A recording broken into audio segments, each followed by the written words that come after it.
Hey everybody, it's Amy D, and I want you to meet someone that I have just found on Instagram. We play his songs here at WOOF-FM, and he is one of the most interesting people I think I've ever seen. Nathan Morris, welcome to the show. Thank you very much. I'm sending your check in the mail. Thank you for that nice introduction. I met Nathan through Instagram because I liked his song Yet so much. I want to tell you guys that, but Nathan, that song just hit me somewhere really special. The first time I heard it, I was so moved. I said, this guy's voice, he's like an angel. And I really just thought, I need to know this guy. So where are you from, Nathan? Thank you very much. I'm from Owensboro, Kentucky, just a stone's throw away from you all. 2 days after high school, I hopped on a bus and toured with some of my friends, and there was a bunch of teenagers and young men trying to figure out the world. Did you come from a musical background? No one in my family would say that they are musically inclined, which I would argue. I've heard my mother sing, but she would not dare sing in front of people. But I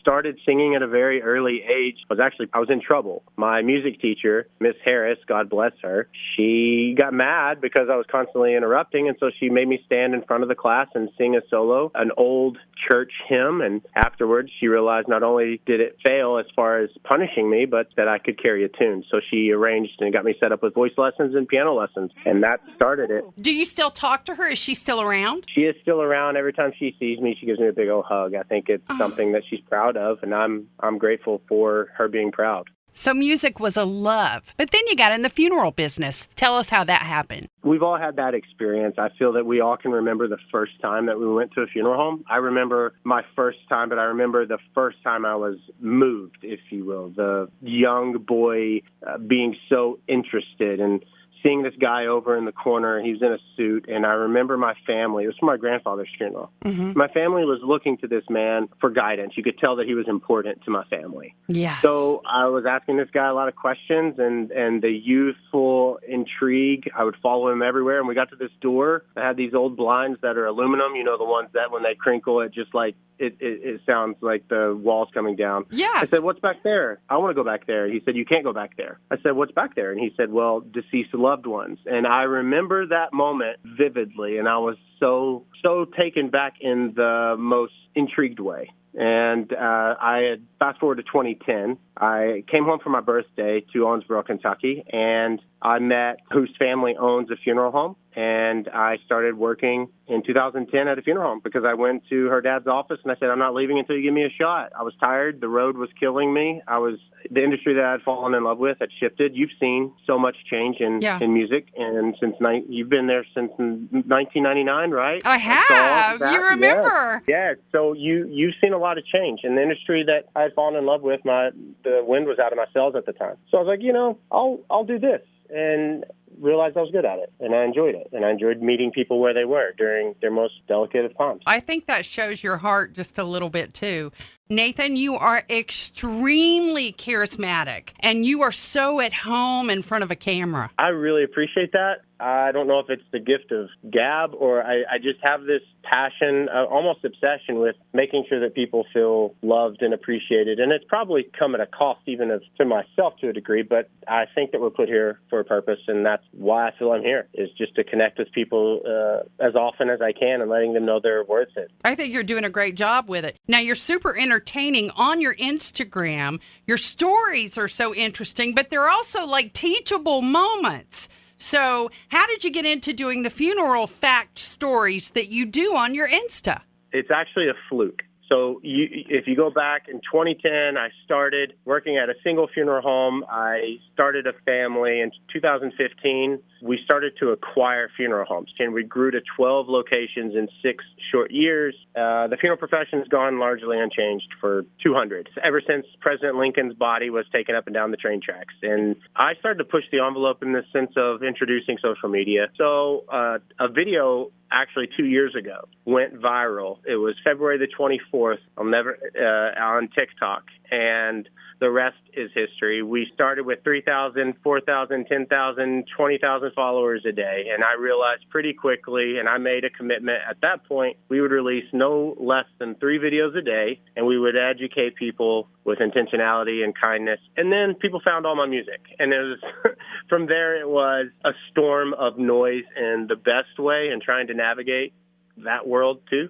So, Nathan, this song Yet that we just played, it's influenced by your experiences. I was the president of a company, 80 full-time and part-time employees during COVID.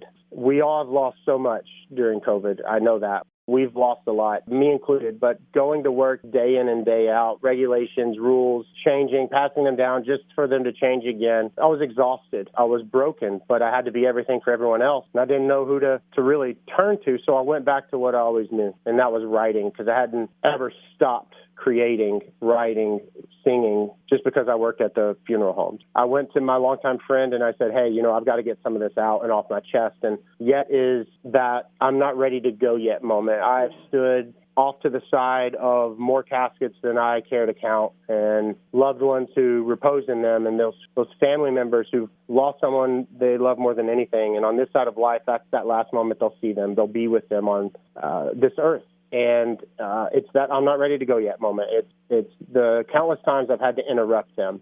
And that's what Yet is about. And I knew that it resonated with me so profoundly, and that the byproduct would be that it would connect with so many. Yeah, the first time I heard it, I thought of my mother. We lost my mother in 2018. And when I heard that song, I cried the first time I heard it, because it was such a moment for me. I just wasn't ready to let go yet. And it really did resonate with me. So I love that song. And Last Time is the same thing, right? It is. Last time I'd been asked, if you could know when you were going to die, would you want to know? If I did know, who would I spend those last moments with? Mm-hmm. And then when you think about it, those you love more than anything, it's the hands of those that you're holding that you love. And that is something I have seen with my own two eyes. And that inspired this song. And this song was and has been the follow-up to Yet. And I, too, believe it's doing so well because it resonates with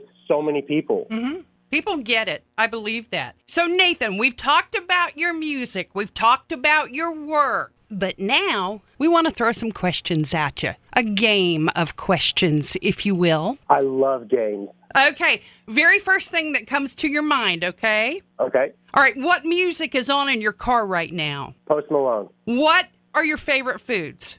Pizza. Pizza? Pizza. I could eat pizza every day for the rest of my life. I could, too. Favorite artist of all time? Ooh, this is funny. John Cicada.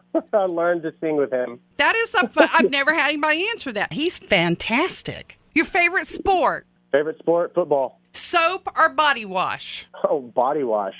Beach or mountains? Mountains. What? Mountains. Yes, absolutely the mountains. Because you stand in the sun, you're like, wow, this is amazing. Wow, I'm hot. Then you go to the shade. It's great. You don't want to get, you can get in the water, but you get eaten by a shark. Nobody wants to get eaten by a shark. Have you been to Panama City before?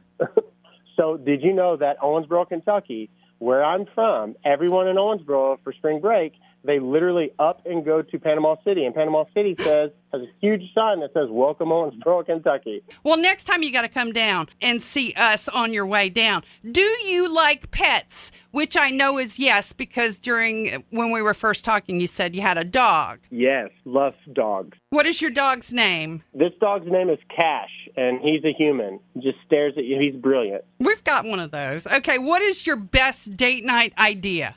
My best date night idea is watching a really good, thought-provoking movie followed by a nice setting where you're having like drinks and having good conversation. I think that's very sweet. Okay, so are you going to be touring? Are you going to be going out performing? We are right now booking shows, leaving it to everybody who knows how to better schedule than me, because I'll tell you right now, that's my kryptonite. I cannot keep a calendar to save my life. All right, we want you to come close to us, and it would be fantastic. We'd love to have you down here. Well, we would love to partner with WOOF-FM and make that happen. Well, thank you so much. Nathan Morris, happy to play your music here on Wolf Radio, and I thank you so much for taking time out of your day and letting our listeners get to know you a little better. Thank you for your support and your love. Thank you.